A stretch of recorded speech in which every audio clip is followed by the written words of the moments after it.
A ver si vamos ahora. Bueno, ante todo vamos a empezar con una definición, y vamos a ver si las definiciones que surgen en la bibliografía nos convencen o no nos convencen. Hay algunas que son más fáciles de poder aplicarlas a esta patología y otras que se acercan, pero no nos define perfectamente la patología en sí. Entonces, dentro de las definiciones encontramos que es un proceso inflamatorio crónico del mucoperiósteo de curso lento, que eso no lo sabemos, y con evolución a mayor de 3 meses, que eso a veces es muy difícil, bueno, para los que hacemos hospital público tal vez un poco más, poder especificar cuánto tiempo de evolución tiene la patología, que afecta a las estructuras de la cavidad del oído medio, celdas mastoides y trompa de Eustaquio. Y hay otra que dice que también es una infección permanente o recurrente del oído medio, eso nosotros lo vemos bastante, pero hay otras que no supuran y que también son procesos crónicos. El oído supura de manera frecuente, normalmente coincidiendo con catarros o con la entrada de agua en el oído, y los tratamientos solo son efectivos temporalmente, también lo ponemos como signo de interrogación. Pero esta a mí me cierra bastante, que es una inflamación prolongada de las cavidades del oído medio, que no nos da demasiada información, nada más que tenemos una inflamación crónica en el oído medio. Insisto, todas las definiciones son muy ambiguas, vamos a tratar de ir desglosando un poquitito qué es lo que le pasa al oído. Entonces, una de las consultas que me hago es, ¿qué le pasa al oído que de un momento a otro decidió pasar a la cronicidad? Tenemos pacientes que tienen patologías crónicas en un solo oído y que no lo tienen en el otro. Tenemos pacientes que tuvieron muchas más otopatías que otros y aún así no evolucionaron a la cronicidad. Entonces, ¿qué es lo que le pasa al oído para que de un día a otro empieza a evolucionar a la cronicidad?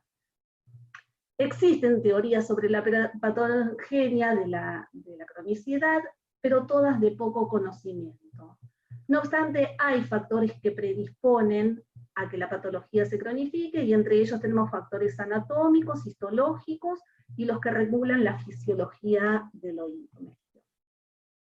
Y entonces, dentro de los factores anatómicos, tenemos algunas estructuras, y ahora gracias a la llegada del endoscopio óptico podemos ver un poquitito mejor las imágenes, y entonces tenemos algunas estructuras que entendemos que son más difíciles de ventilar que otras, y algunas estructuras que tienen mayor labilidad en la membrana timpánica que otras, que hacen que determinados lugares del oído medio sean los que sufren más los cambios que otros.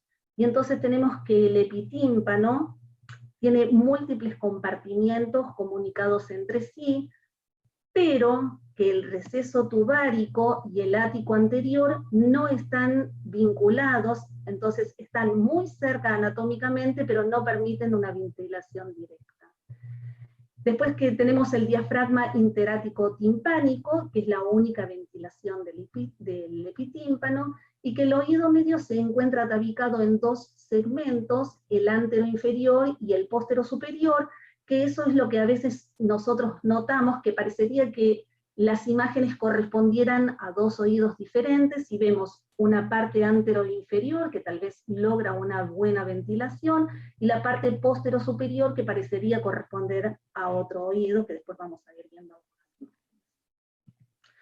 Y dentro de los factores fisiológicos, la responsable, o a la que se le adjudica la responsabilidad de la patología, es a la disfunción de la trompa de Eustaquio. Recordemos que la trompa de Eustaquio es la que permite mantener el equilibrio entre las presiones dentro del oído medio y la presión atmosférica.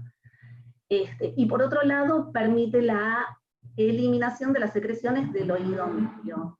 El intercambio gaseoso se produce fundamentalmente entre la mucosa que recubre el oído medio y el oído medio per se. Entonces, tanto el flujo sanguíneo como el grosor de la mucosa y la permeabilidad vascular son los responsables de permitir esa buena ventilación. Ahora, ¿qué es lo que provoca la inflamación? probablemente volvemos a responsabilizar a la trompa de Eustaquio. Recordemos que los chicos y los adultos tienen algunas diferencias estructurales en la anatomía de la trompa de Eustaquio, lo cual le da mayor predisposición a padecer las otitis medias a los chicos en relación a los adultos.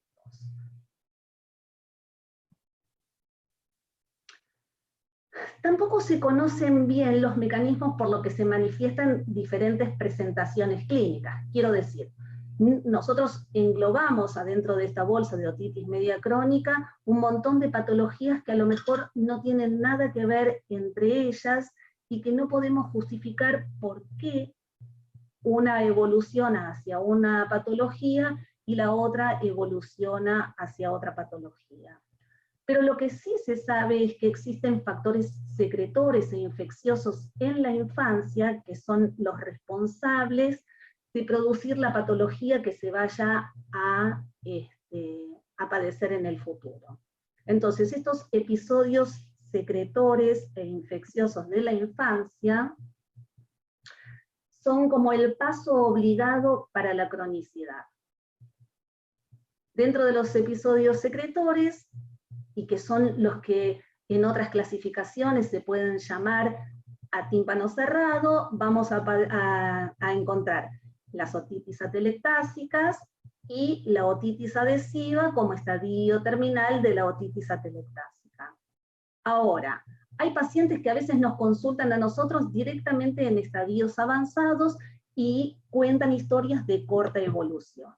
Dentro de las otitis atelectásicas, la atelectasia puede ser central o puede ser marginal. Dentro de las marginales las vamos a llamar bolsillos de retracción, y estas evolucionar al colesteatoma.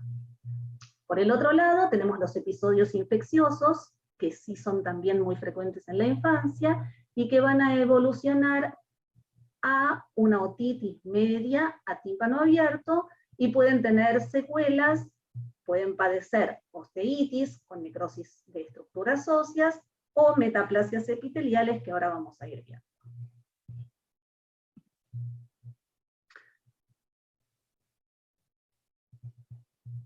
Cada una de estas entidades que mencionamos presentan características propias que pueden ser diferenciales entre una y otra, pero a su vez cada una de ellas puede evolucionar a una entidad posterior.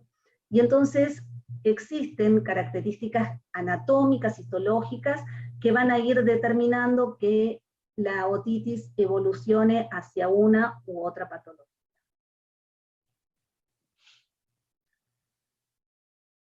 La que da el puntapié inicial es la otitis media con efusión, que casi todos sabemos que se trata de un proceso inflamatorio del oído medio, con presencia de líquido en el oído, con la membrana timpánica íntegra y que no tiene signos ni síntomas de infección aguda. En general la patología pasa inadvertida.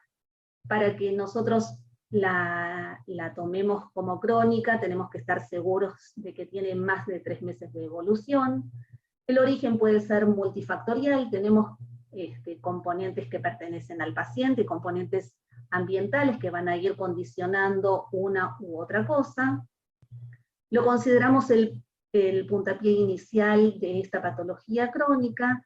Recordemos que más del 80% tiende a la curación espontánea, la mayoría ni consultan, pero si nosotros tenemos estos pacientes que van reincidiendo en la patología, deben ser evaluados deben ser vigilados exactamente para ir evaluando cómo van evolucionando y viendo si van a formar o no una patología crónica. Insisto que no sabemos cuál es el que de un día para otro va a curar su oído y quién es el que va a seguir evolucionando, y de hecho también tenemos pacientes que han empezado a cronificar su oído y que han detenido la evolución en la mitad y nos dejan imágenes secuelares que las vamos controlando y a lo mejor nunca se reactivan. Traigo este caso como un caso que nosotros lo tenemos así evolucionado en la historia clínica, que es un chiquito, bueno, hace un par de años que no lo vemos, pero me parece que es un caso bastante patognomónico de esta patología. Es un chico que a los 7 años fue operado de amígdalas y adenoides y colocación de tubos de ventilación por ortopatía resistente al tratamiento médico. Después, por esas cosas de la vida, que el chiquito no se controló y volvió en el 2011 con la imagen de una atelectasia de grado 2. En agosto del 2002, del mismo año, se le colocaron tubos de ventilación en ambos oídos, después de haber sido evaluada su audición. En el 2012 se le extruyeron los tubos. En el 2012, al mes, ya estaba con los oídos ocupados y atelectásicos. En diciembre del 2012 se decidió colocar tubos en T en ambos oídos, y vuelve a aparecer en el 2015 sin los tubos en T. Quiero decir, pregunto, ¿será que si nosotros no lo controlamos, el oído evoluciona de una manera u otra? Porque nosotros hacemos mucho hincapié, ¿no? Porque el paciente no vino, digo, el paciente no vino, pero yo tengo pacientes que sí vienen y que yo, a pesar de colocarle reiteradas oportunidades los tubos de ventilación o de hacerle el control, van evolucionando ajenos a lo que nosotros podamos ir haciendo. Entonces, a veces adjudicamos responsabilidad a los pacientes que no la tienen, pero bueno, por lo menos podamos acompañarlos a ellos.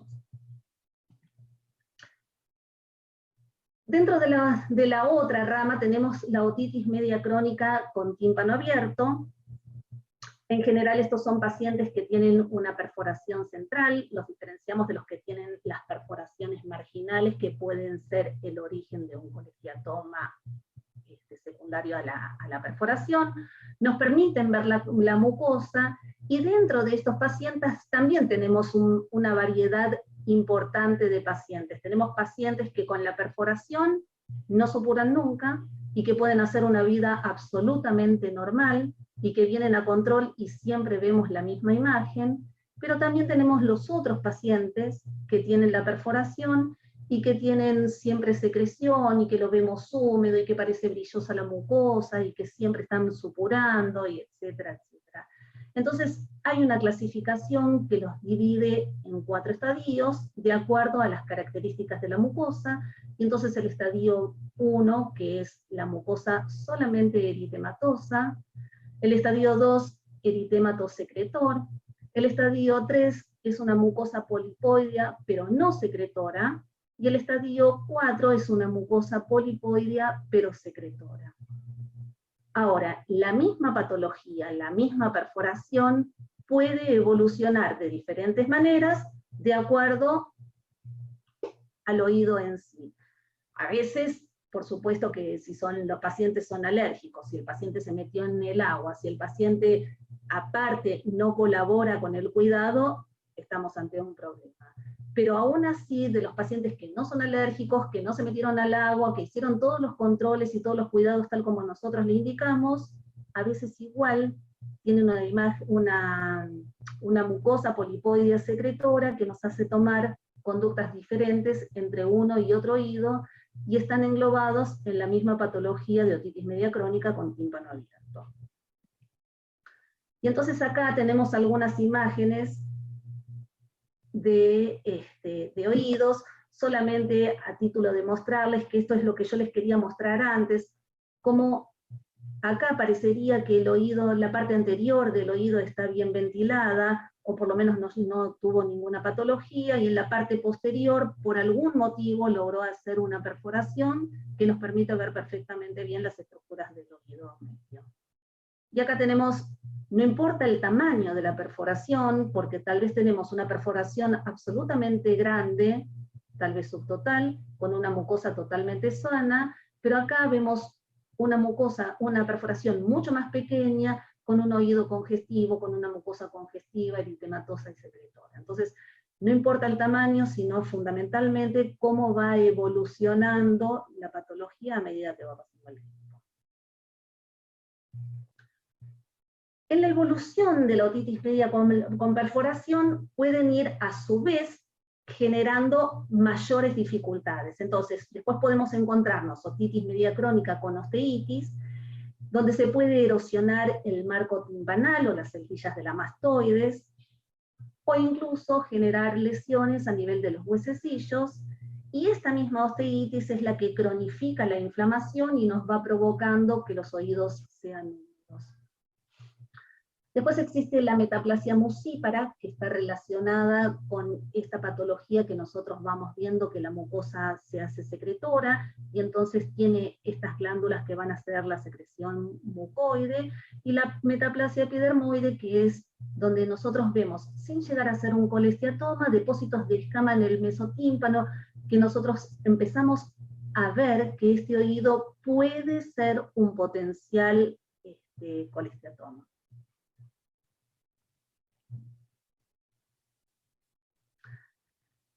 Ahora, dentro de las otitis de medias secretoras que van evolucionando, todos somos testigos de pacientes que tienen otitis atelectásicas.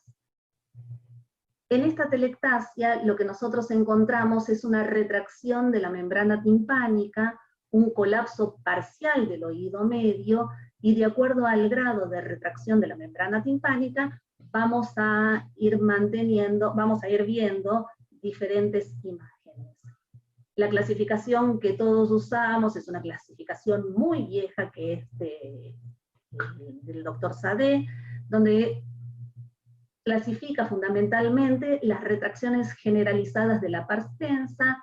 Él las divide en 4 grados, después se le agregó el grado quinto, que es la perforación timpánica, pero ya deja de ser la atelectasia, y entonces en el grado 1 tenemos la membrana timpánica levemente retraída.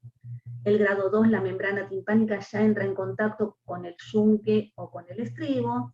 En la grado 3, la membrana timpánica está en contacto con el promontorio, y en la grado 4, adherida al promontorio.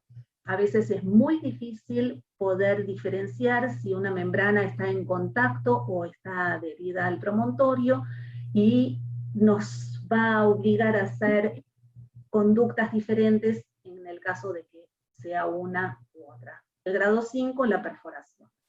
Pero después de esto aparecieron un montón de autores y un montón de médicos que diseñaron sus propias clasificaciones. Yo creo que las clasificaciones muchas veces nos ayudan, la mayoría de las veces nos ayudan a organizarnos a nosotros con las patologías y demás, pero a veces cada uno va elaborando su propia conducta con el oído que le pertenece a su paciente, que creo que es lo más importante. Entender que cada paciente puede presentarnos oídos similares y nosotros poder tomar conductas diferentes, aunque tengamos imágenes muy similares. ¿Qué es lo que debemos mirar cuando nosotros estamos frente a una retracción? Lo primero que tenemos que hacer es poder diferenciar si estamos ante una retracción central o una retracción marginal. Y entonces, si estamos con una retracción central, ver el grado de retracción, cuánto se retrae esa membrana para poder definir qué conducta vamos a tomar. Y por el otro lado, ver si el oído está activo o inactivo. Cuando hablamos de esto, hablamos de si todavía tiene secreción en el oído medio o si no tiene secreción. La secreción en el oído medio va a ayudar a que el proceso se perpetúe y vaya a peor pronóstico. Cuando la retracción es marginal, estamos hablando entonces de los bolsillos de retracción, tenemos que evaluar si es controlable o no controlable. Es decir, si nosotros en la otomicroscopía o ahora con el avenimiento del endoscopio llegamos a ver el fondo del bolsillo, o si se retrae tanto y se esconde tanto detrás de los márgenes óseos que no nos permite visualizar el bolsillo en completo. Y la otra característica que tenemos que ver es si el bolsillo es autolimpiante o no es autolimpiante. Y nosotros, que vemos muchos oídos crónicos, vemos muchas veces pacientes que Bueno, los autolimpiantes no nos preocupa porque es un oído que nosotros podemos ir controlando. El que no es autolimpiante, a veces vemos que hacen algunas costras, que pueden ser costras meticéricas o costras ceruminosas, que nos dificulta bastante tomar decisión para saber si la conducta tiene que ser quirúrgica o puede seguir controlándose. Diferente es cuando ese no autolimpiante le genera al paciente otorrea, que ya nos hace pensar en una patología colesteatomatosa o precolesteatomatosa. Y entonces, cuando nosotros vamos mirando las imágenes, vamos viendo que pueden ir presentando distintas características que nos van a ir induciendo a diferentes cosas.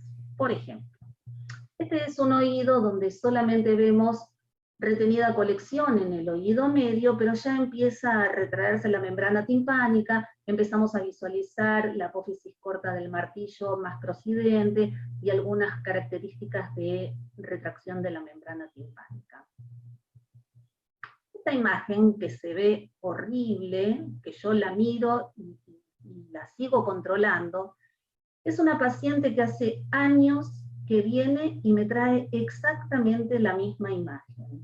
Lamentablemente sí quedó con una hipoacusia conductiva, acá podemos visualizar el cartel del estribo, el tendón del músculo del estribo, y la ausencia de la descendente del yunque, lo que le provoca a la paciente una hipoacusia de 35 o 40 decibeles, pero este oído quedó así, secuelar, y esta es la imagen que tiene. No obstante, yo no me animo a decirle que no venga, aunque sea una vez por año, para poder ver que esa imagen se siga manteniendo.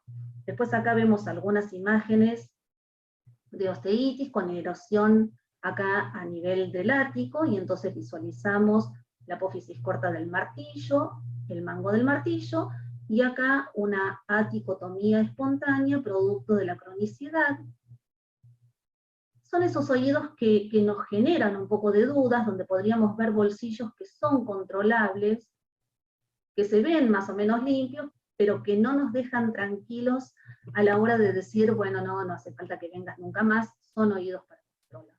Y en cambio este bolsillo con una imagen muy similar, pero con la diferencia de cómo está reteniendo el detritus. Entonces, hay oídos que retraen las membranas, que tienen características de crónicas, pero que nosotros podemos ir controlando sin tomar conductas quirúrgicas. Muy importante siempre controlar el ático. A veces nosotros vemos costras ceruminosas que están sobre el ático y que nos esconden mucha patología. Es un paciente que si en el mismo momento no le pueden sacar la costra, vale la pena seguir controlándolo para poder sacar la costra, porque atrás siempre puede haber patología que nos va a hacer cambiar la idea en relación al tratamiento. Entonces, ¿qué es lo que hace que la otopatía vaya evolucionando y vaya progresando o vaya empeorando? Son los fenómenos inflamatorios rinosinusoadenoideos. Es fundamental a cada uno de nuestros pacientes, y más los que hacemos solamente otología, no dejar de consultar por toda la patología inflamatoria rinosinusoadenoidea, porque muchas veces nos enfocamos directamente en el oído y no hacemos bien el resto de la otorrinolaringología. Pongo mucho hincapié en eso. Ahora, por otro lado, y esto es lo que a mí me llama la atención, y tengo un paciente en la cabeza que yo lo veo desde los 2 años, ahora tiene 13, y si me hubiera tomado el trabajo de ir sacándole fotos año tras año después de haberle colocado el tubo, ahora lo tengo con un tubo en T y con epidermis alrededor del tubo, y es de esos pacientes que son sarmiento, vienen siempre a los controles, pero aún así el oído sigue evolucionando más allá de todo lo que nosotros podamos hacer por él. Y entonces eso es la autonomía de las lesiones inflamatorias de la membrana timpánica, que deciden evolucionar por sí solas, por lo menos nos dio tiempo a que el chico creciera y poder ofrecerle tratamiento quirúrgico más agresivo cuando es un poco más grande, pero la verdad es que yo voy viendo como el oído paulatinamente se va deteriorando. Y tener en cuenta que cualquier episodio de otopatía secretora puede agravar la atelectasia.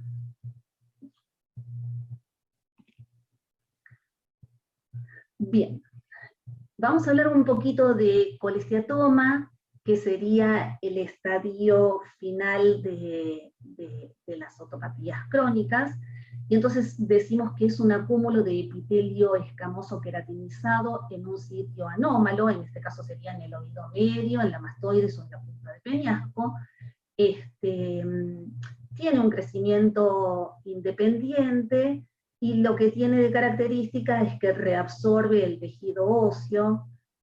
En el año 1838 lo habían descrito como una neoplasia, hoy día sabemos que no es una neoplasia, pero que es invasivo, es recurrente y es peligroso.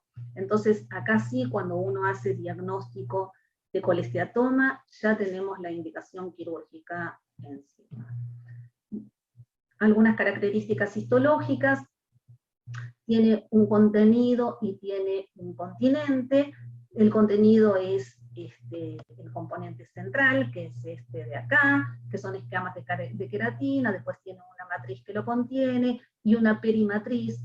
Muchas veces cuando tenemos esos colesteatomas encapsulados, buscamos que tenga estas características para poder trabajar con más facilidad y estar más seguros que cuando está muy digitiforme, que se va metiendo adentro de las celdillas mastoides. Dentro de la clasificación, lo vamos a clasificar en colesteatoma congénito.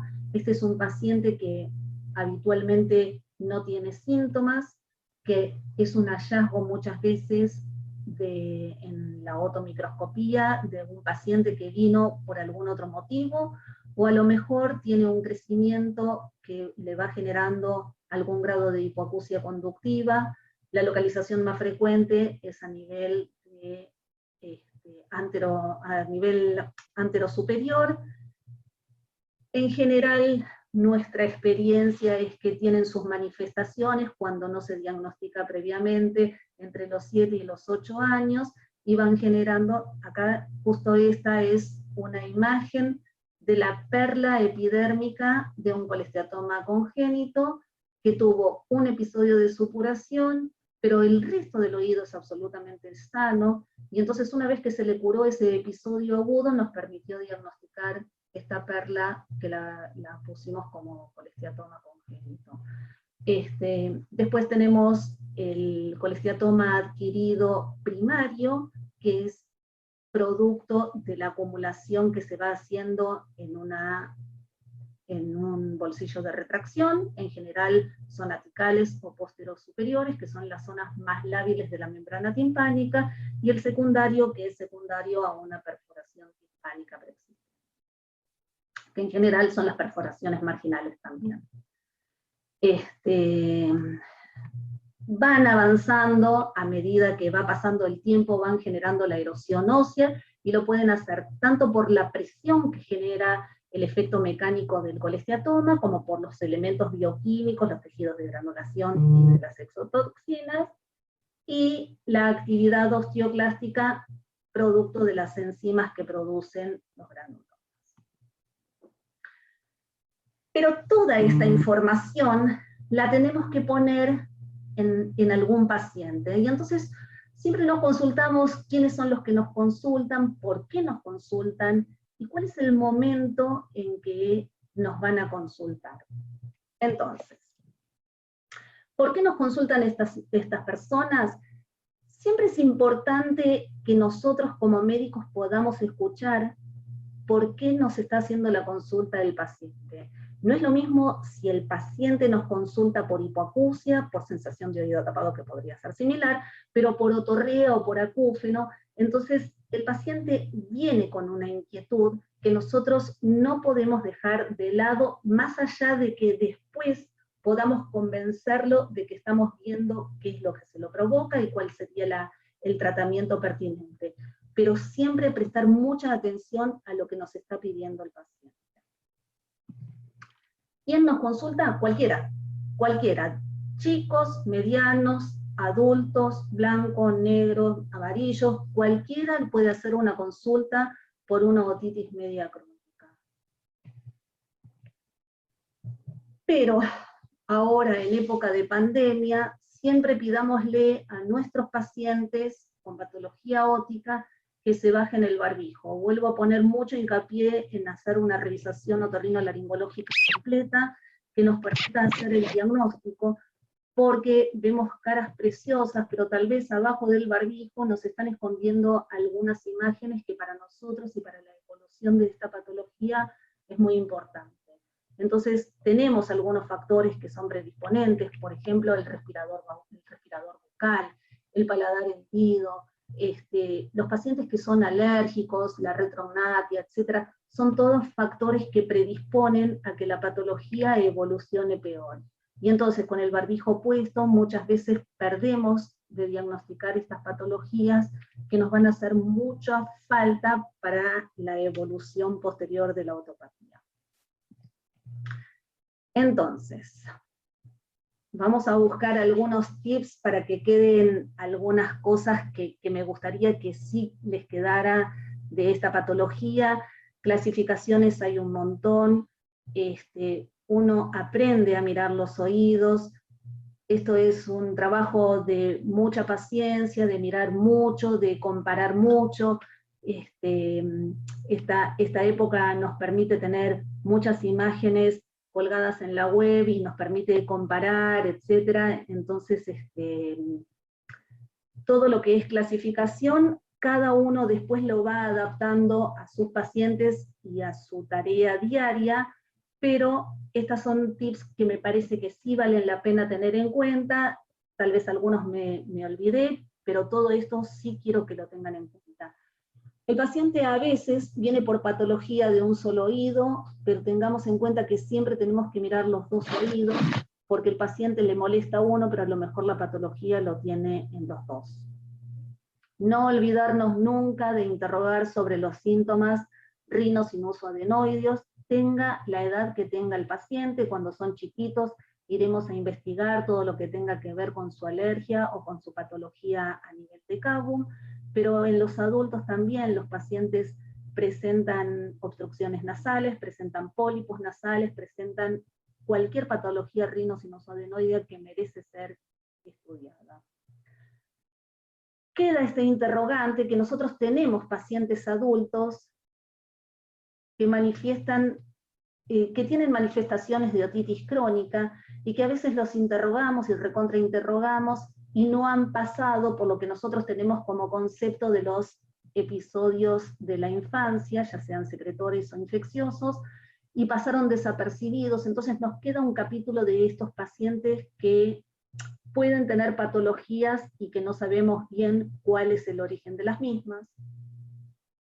No todas las otitis crónicas son quirúrgicas, hay algunas que solamente requieren de un seguimiento para ir viendo si quedan ahí estables. De hecho, les mostré ahí una de las pacientes que decidió quedarse ahí, y por ahora, veremos qué pasa después cuando sea adulta, pero por ahora está rondando los 20 años y sigue viniendo a control una vez por año. Le miro, no, sigue igual que el año pasado y sigue su camino.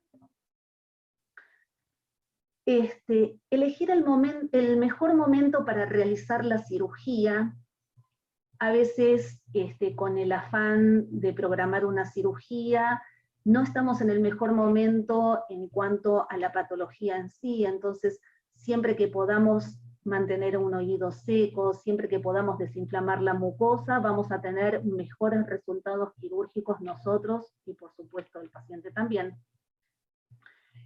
Y este ítem va también al momento de solicitar los estudios, que a veces el paciente viene supurando y le damos el tratamiento, y a lo mejor a la semana siguiente vuelve a supurar, y viene de vuelta supurando que no respondió al tratamiento antibiótico, y entonces decidimos pedir en ese momento los estudios de tomografía, pero a lo mejor pasó un mes y el oído se secó, y si nosotros le hubiéramos hecho la tomografía con el oído seco, lo que nosotros hubiéramos encontrado si hubiéramos decidido hacer una cirugía. Tal vez no coincide la patología que nosotros tenemos propiamente dicha con el oído seco, que la tomografía que solicitamos con el oído húmedo. Entonces, tratar de buscar el mejor momento de solicitar los estudios para poder tener lo más parecido a la realidad del oído del paciente. Si un oído no está en actividad, no implica que no se pueda reactivar. Ya vimos a lo largo de la charla que si el paciente tiene una otopatía secretora, o si viajó en avión, o si se metió a la pileta, o si le agarró un ataque de alergia o lo que fuera, puede reactivar un oído que tenía características de crónica y que no está en actividad, puede reactivarse. Así que estos oídos hay que controlarlos. Y para finalizar, cada tratamiento debe ser adecuado para cada paciente, es decir, que podemos tener oídos muy similares en pacientes muy diferentes y nuestra conducta puede variar entre un paciente y otro, aunque compartan la misma imagen otomicroscópica. Entonces, muchas veces las tomografías, la edad del paciente, las audiometrías nos van diciendo a nosotros cuáles son las terapéuticas que tenemos que poner para cada uno de los pacientes. Bueno, esto es lo que les traigo y escucho todas las preguntas, ojalá que les sirvan.